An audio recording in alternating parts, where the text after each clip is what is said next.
Hi everyone, and welcome to a new episode of Dysphagia Matters. This is part 1 of our mini-series on how to PhD.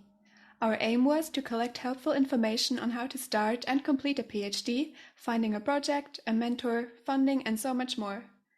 In the first part, we have Dr. Irene Battel and Beatrice Manduchi as our guests. Both are speech and language therapists from Italy. Beatrice did her MSc at Trinity College Dublin in Ireland and is currently doing her PhD in Toronto at Rosemary Martino's lab.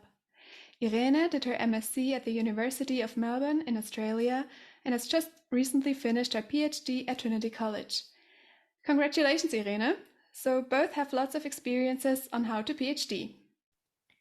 Additionally, they are hosting together the podcast Dysphagia in Evidenza, an Italian podcast about evidence in swallowing and swallowing disorders. So everyone who understands Italian, go check it out. We will link it in the show notes. And before we start, a big thank you to Margaret Walsh, who you have heard in our previous episode. The four of us are really grateful that Margaret was our mentor at some stage of our postgraduate studies or PhD, and that she connected us with one another. And now enjoy this episode with Beatrice and Irene.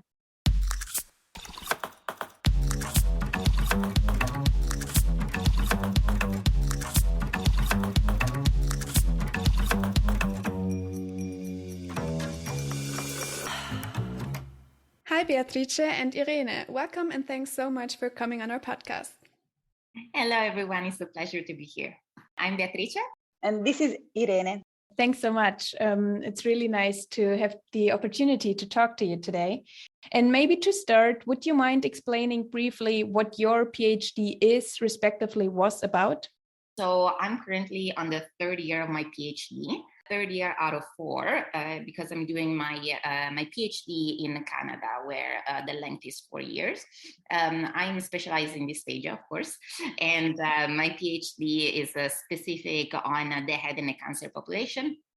I am doing different things about it, but the main aim of my PhD is to establish a core outcome set for people with head and neck cancer and dysphagia. During my journey, I also got very fond of measurement science and qualitative research. So I've been doing some projects also on these topics along the way. Great. And for everyone who is wondering what a core outcome set is, stay tuned. We will record an episode on this topic with Sarah Gorst and Nicola Harmon in the near future.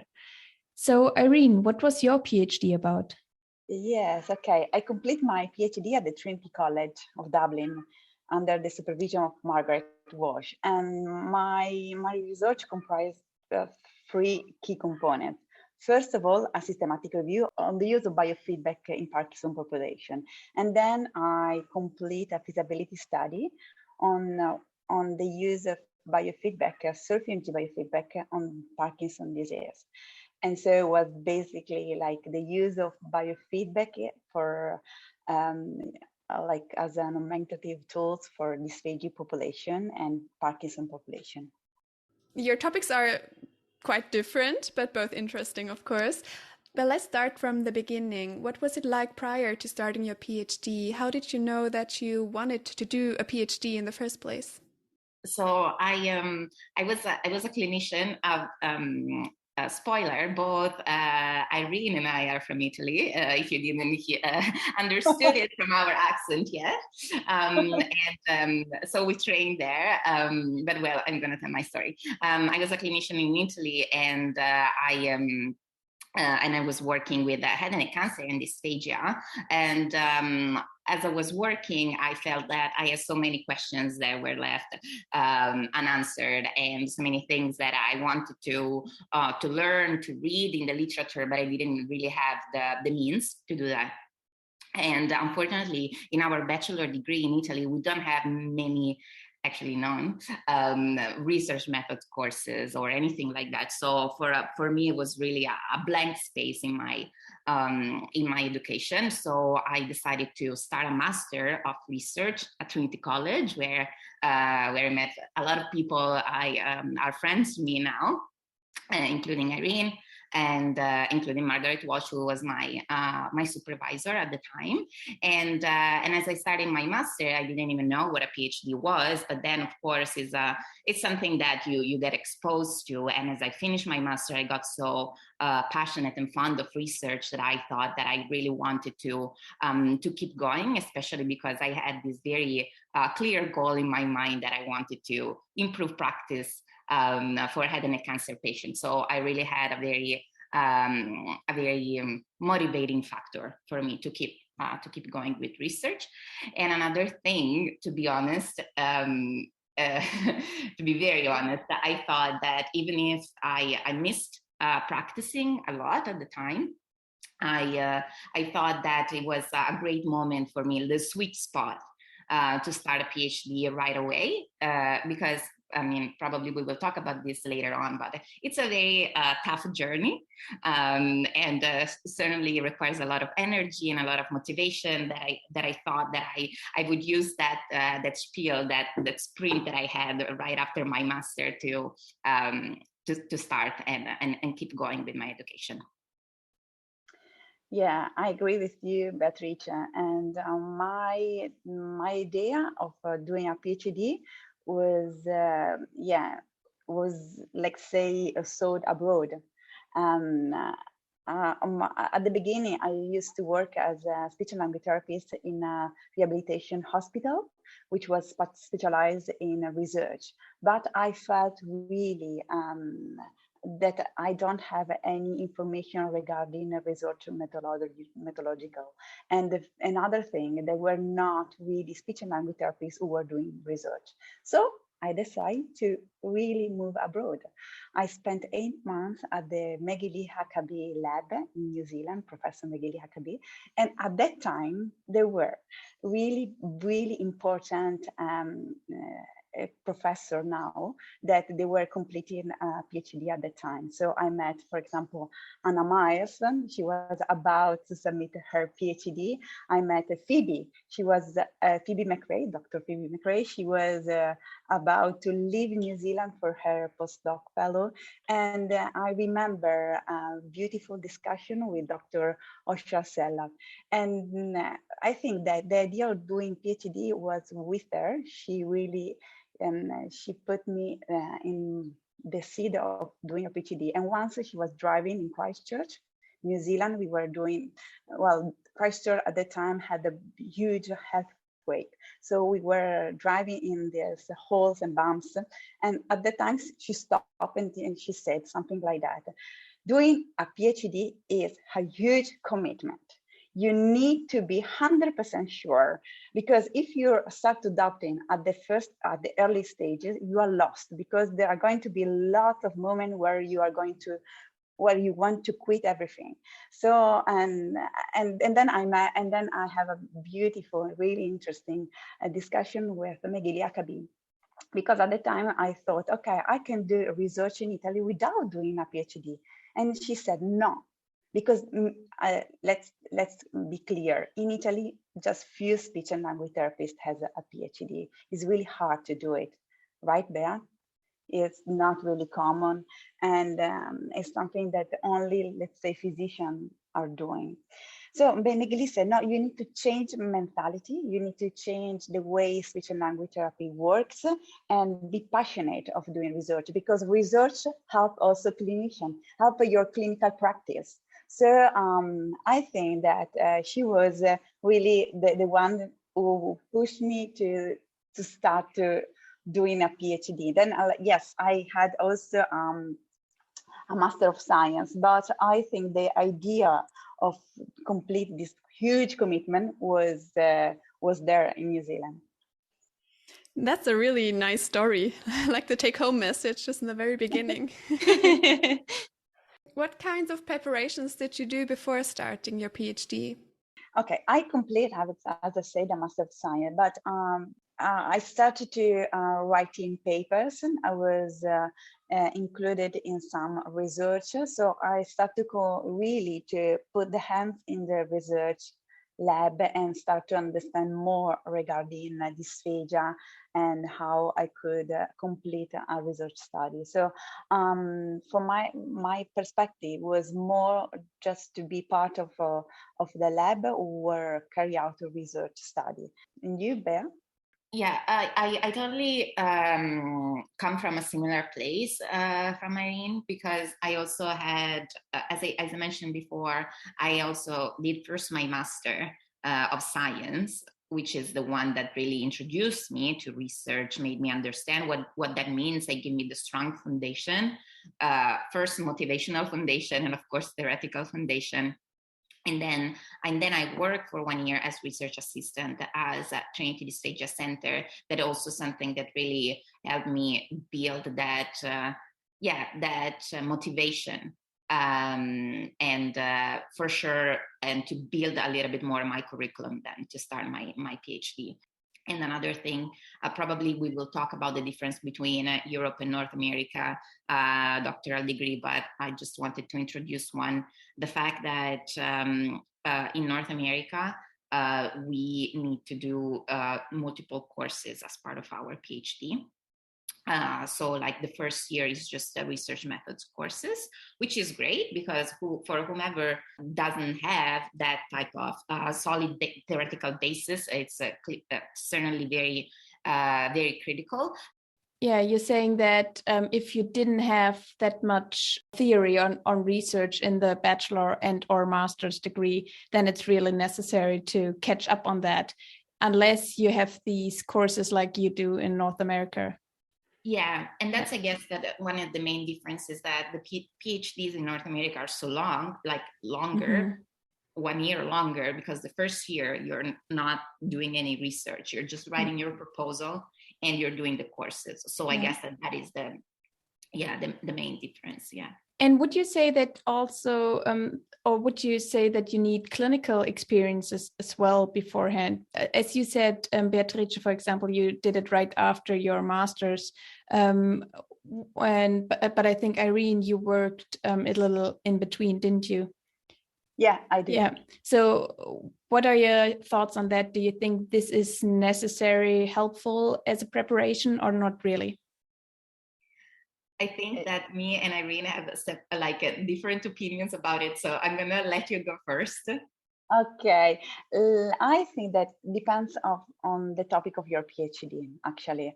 If, for example, if your PhD is on epidemiological topic regarding dysphagia and something population, is not really necessary. Like you can do that without having the hands on the field.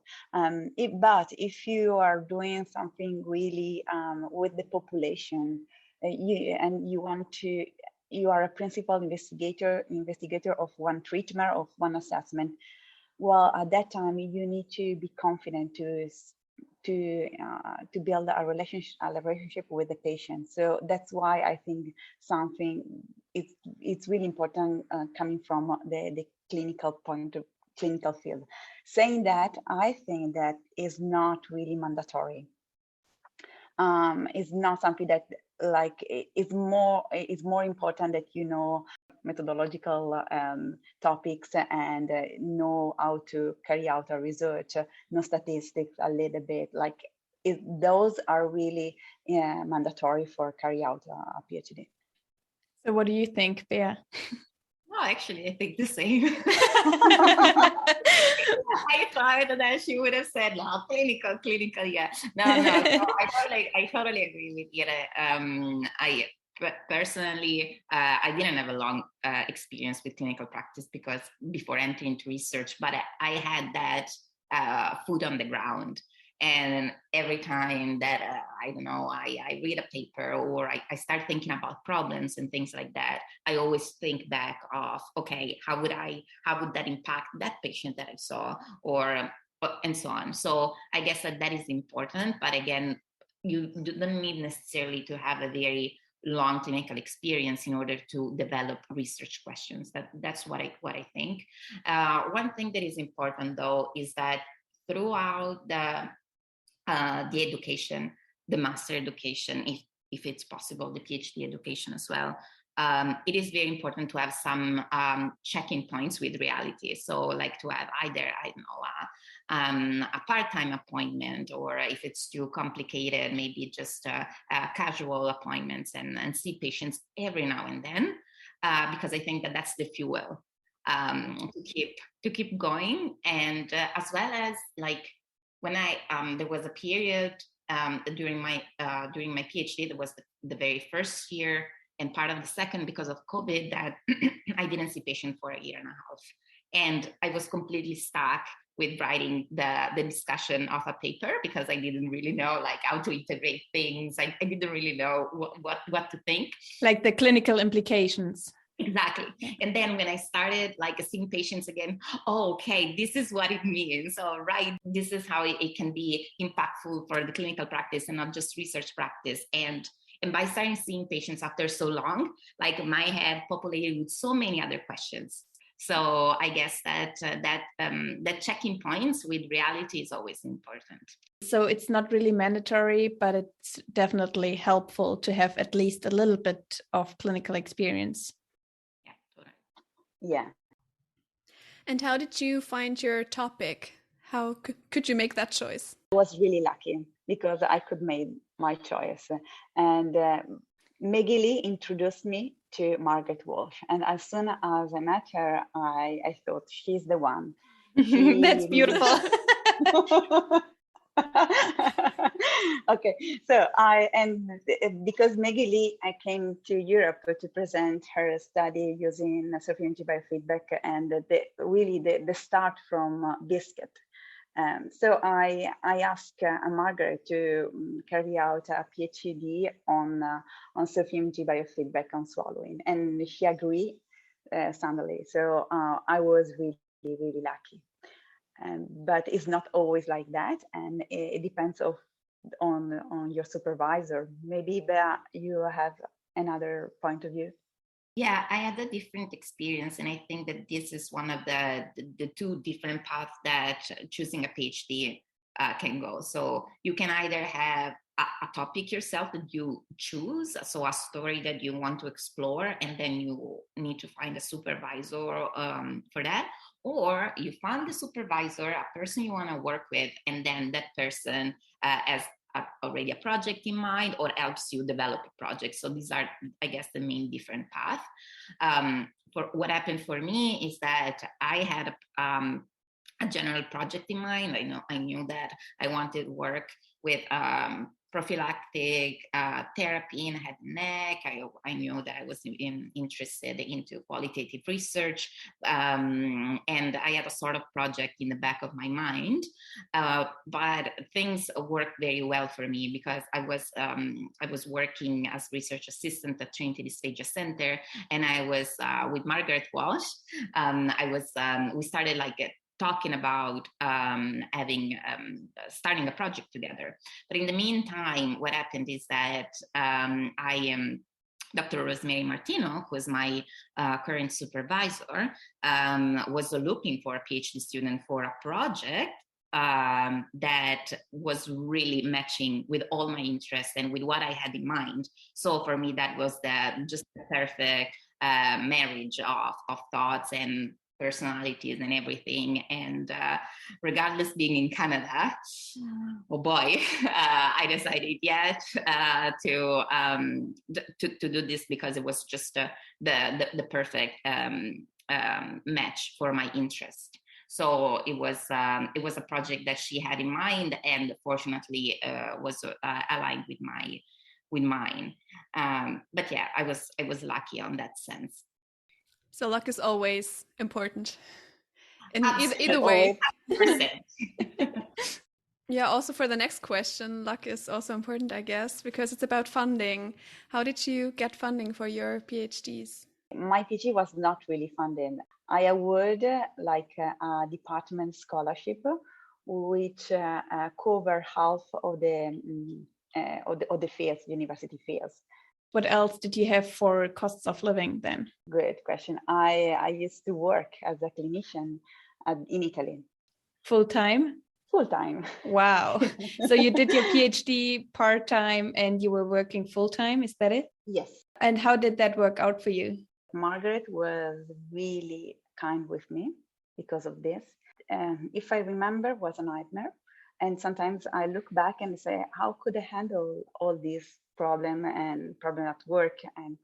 But at the end, I was really happy because it was a feasibility study. So it was easy for me to recruit, for example, patients. It was a nightmare during the first years. And I asked, for example, when the last 6 months, where when I have to write in the thesis, I asked to be out from work. So I asked a period where I could really be just focused on writing, because otherwise I could not made it. So, for example, was easier for me to recruit patients because I was working at hospital, a neurological hospital, where they were a lot of Parkinson patients.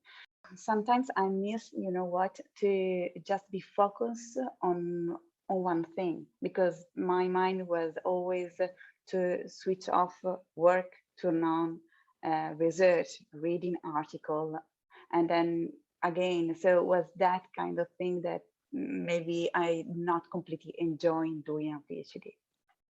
And sorry, may I ask what led you to this decision, or to this situation that you worked full time and did the PhD part time?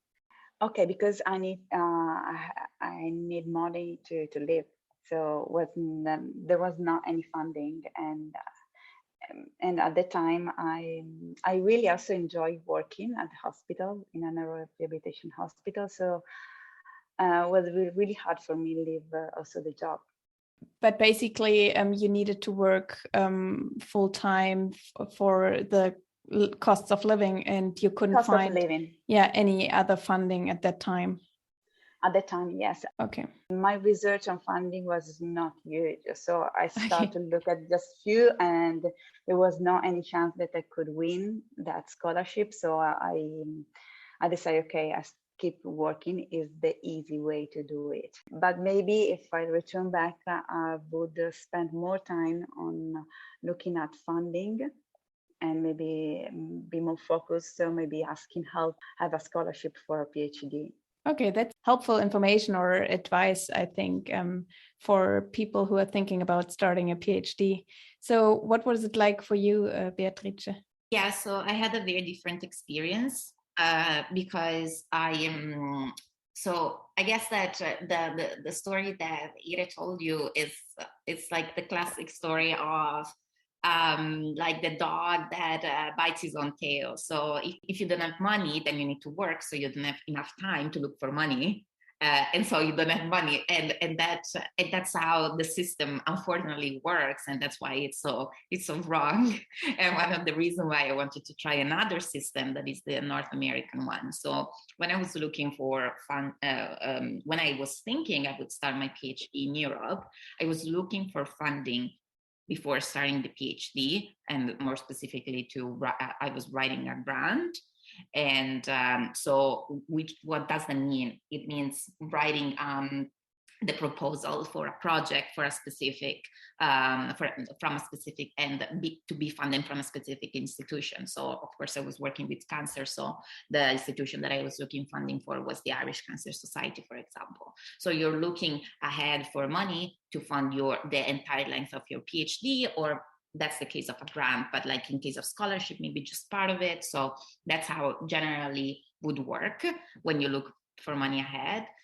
The way it works in North America instead is mostly, well, I'm talking about Canada because then the US is different, but so most of the supervisors or principal investigators that are the lead of labs, of research labs, generally come with a stipend, a salary that covers from their own students.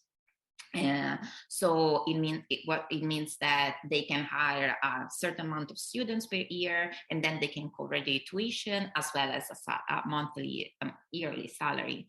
And that was my case. So I was hired by my supervisor for the full length of the PhD, which gave me the breadth of being able to go there, of living in Canada, and at the same time looking for even more funding.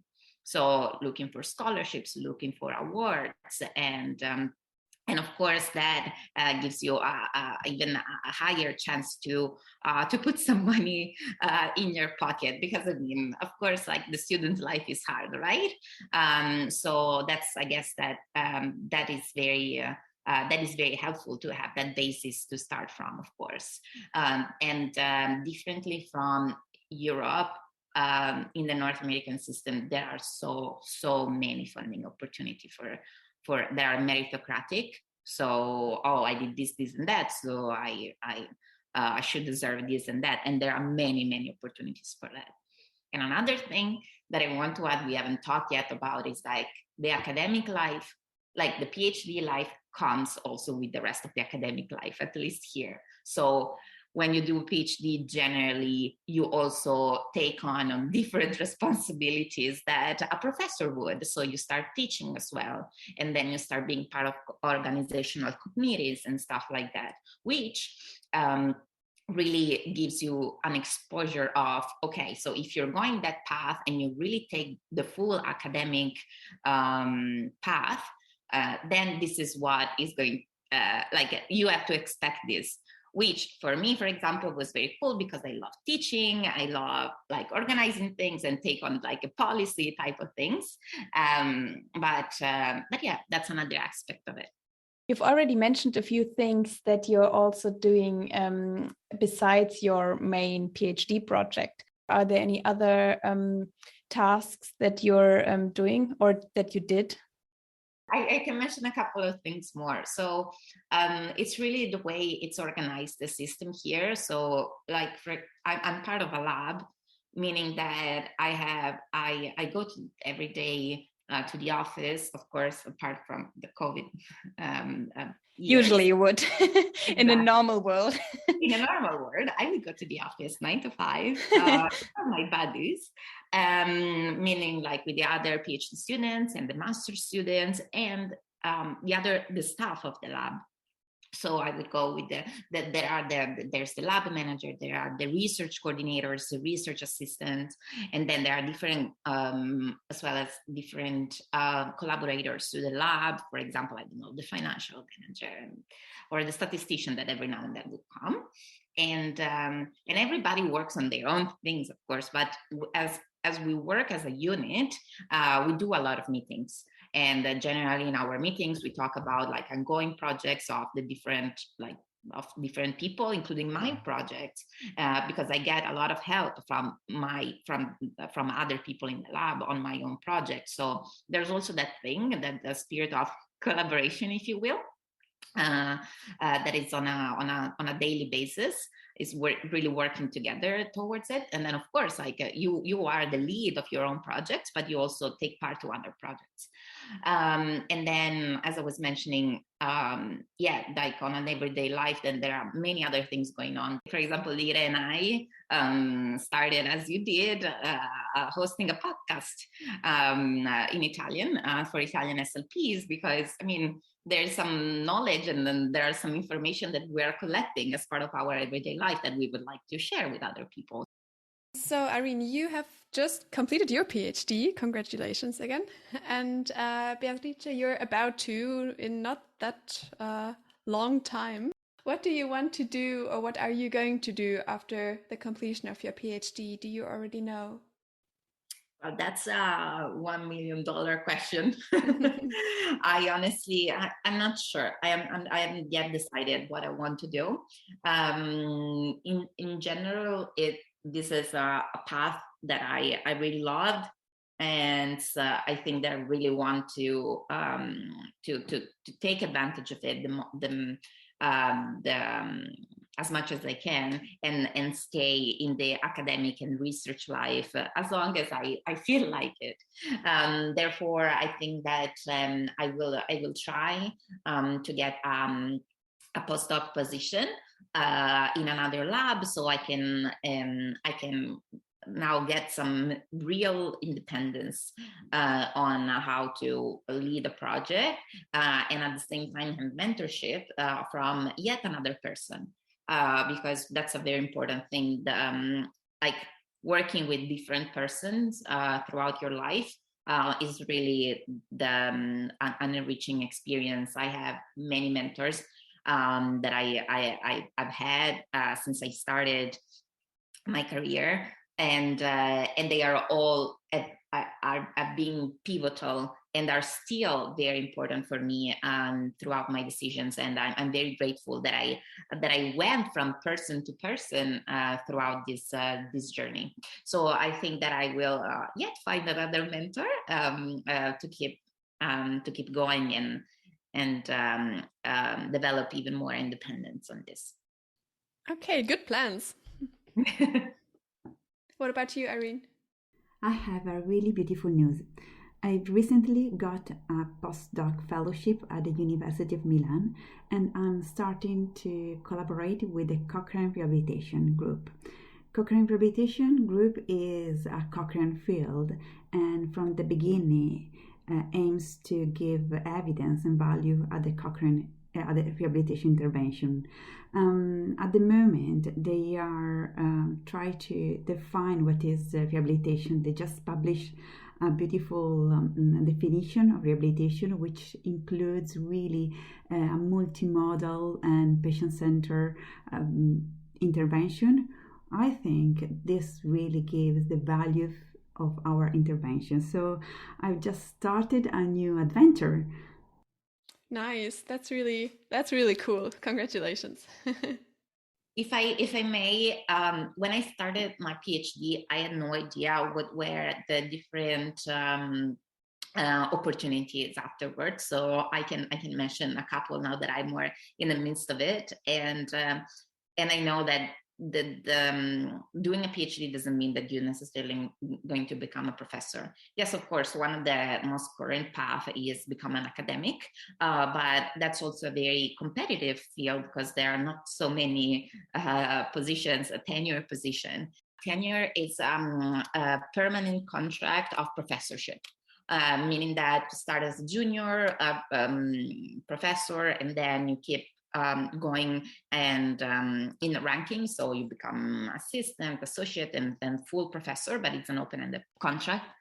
It's very hard to get a tenure position because there are not so many. Therefore, but that is not the only path that you can take as a PhD graduate. So as Ira just mentioned, she just became a postdoc, meaning that she will keep going with their training and becoming more independent.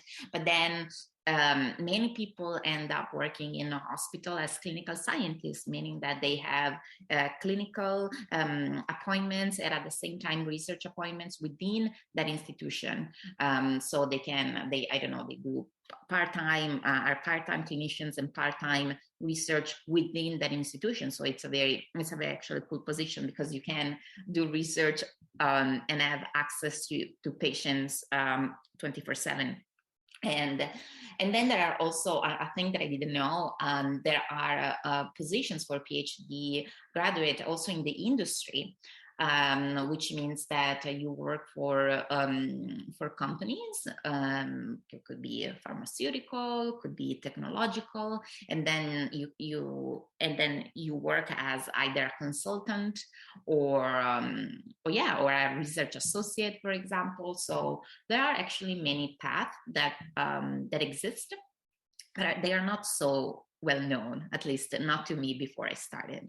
Yes, you're right to explain that, because me too, when I finished my PhD, I asked myself, and now what I should do? And for me, was just one way, just to do a professor instead, like the landscape is wider.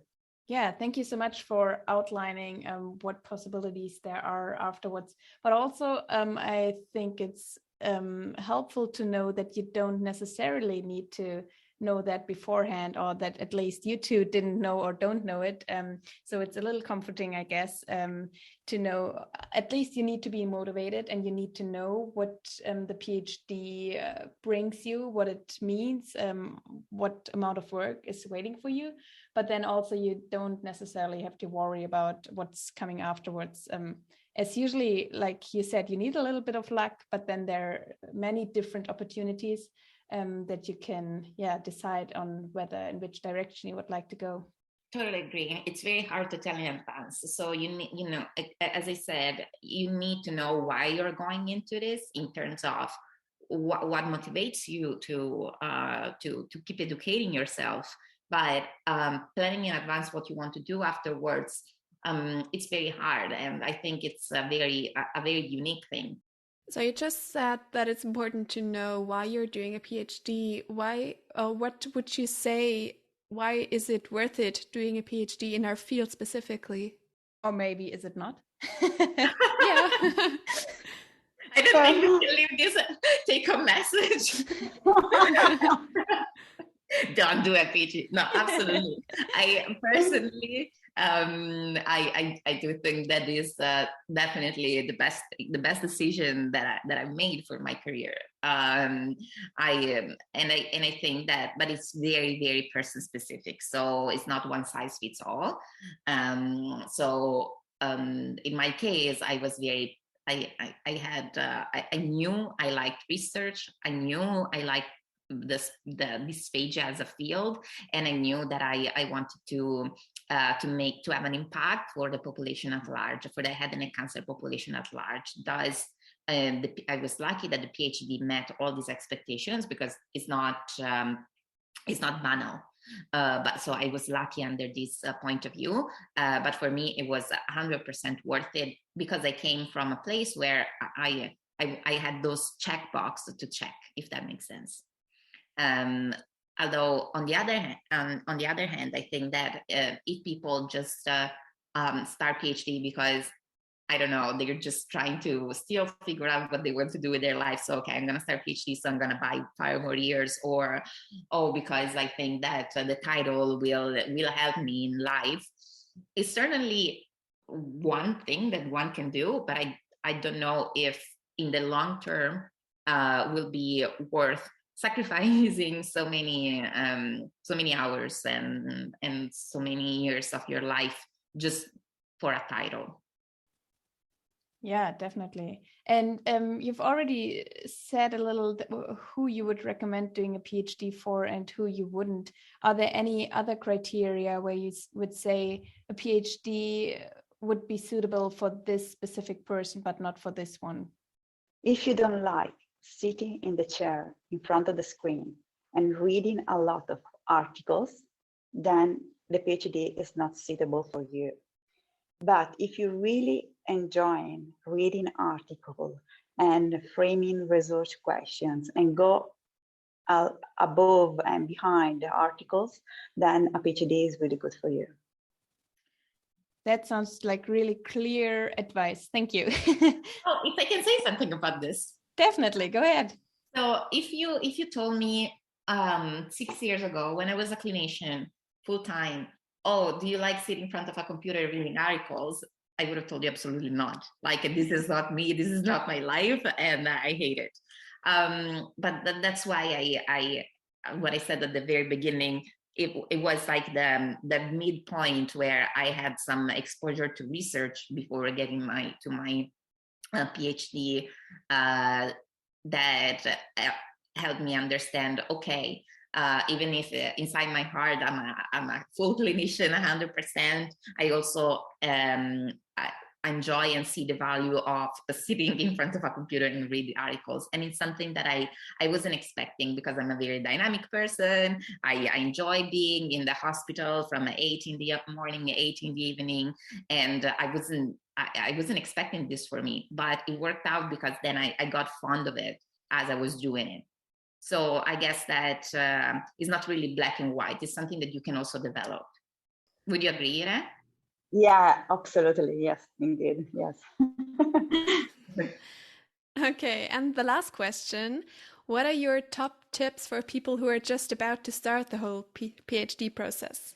Be prepared to make a lot of mistakes, and try to be able to handle the frustration of doing things that you don't want to do. Okay, I wasn't expecting that. Me neither. This sounds like you didn't enjoy it at all, but you did. No, I do. I did enjoy a lot. You're going to make a lot of mistakes, and a lot of things that doesn't go as you want, as you were thinking. Sometimes it's really hard because as a publication, or maybe like what you are writing for you, maybe sometimes I will think that this is really like the best writing that I have ever done, and then Margaret just complete and edit everything that I did. So it's really frustrating because you can see also my English is not really fluent, but like it's something that you need to be prepared to handle with frustration, and then if you know how to do it, then it's really beautiful. So it's the bump road that you were talking about in the beginning. Mm-hmm. Yes. Oh, that's such a beautiful metaphor that you put there. Yeah, for me, I would say two main. One is that hang in there. Yet at the end of this journey, the knowledge and the tools that you have in your pocket are probably the strongest that you can have in our profession to really make a change that is not on an individual level but at a population level. So having that goal in mind, I think, is really what can help you push through.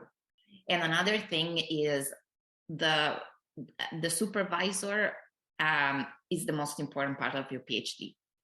So get to know that person before you commit to spend the next 3, 4, 5, 6 years of your life with, because if you end up not getting along or not being on the same page on things, it can change everything. So I know multiple people that didn't know their supervisor before, and then they didn't have a good relationship and they quit their PhD halfway, and that's a complete waste. Or, for example, they pushed through their PhD, but they had the worst experience because their supervisor wasn't always available, or they didn't have a good relationship, and so on. So really get to know that person before, establish some ground rules, and talk to other students of that person. That is critical to ensure you're going to have a good experience. Thank you so much for these precious recommendations. And you mentioned a really important point, the mentor, the supervisor, and actually our part 2 of this episode is on the topic or the question how to find a good mentor. So as you said, this is a really critical point. And for our listeners who are interested in that, go check out part 2 of this episode, and you will find out what Nadine Connor is saying as a mentor about how to find a good mentor. This brings us to the end of this episode. Thank you so much, Beatrice and Irene. We really appreciate it. Again, everyone who speaks or at least understands Italian, go check out their podcast. Thank you, everyone, for listening. And as always, if you like, follow us on Twitter at dysphagia_pcast or on Instagram at dysphagia_matters. And if you enjoy listening to our podcast, leave a review on Spotify or Apple Podcast or wherever you listen to podcasts. Thank you so much for your time and for sharing your experiences, Beatrice and Irene. Take care, everyone. Thank you. Bye-bye. Bye. Thank you.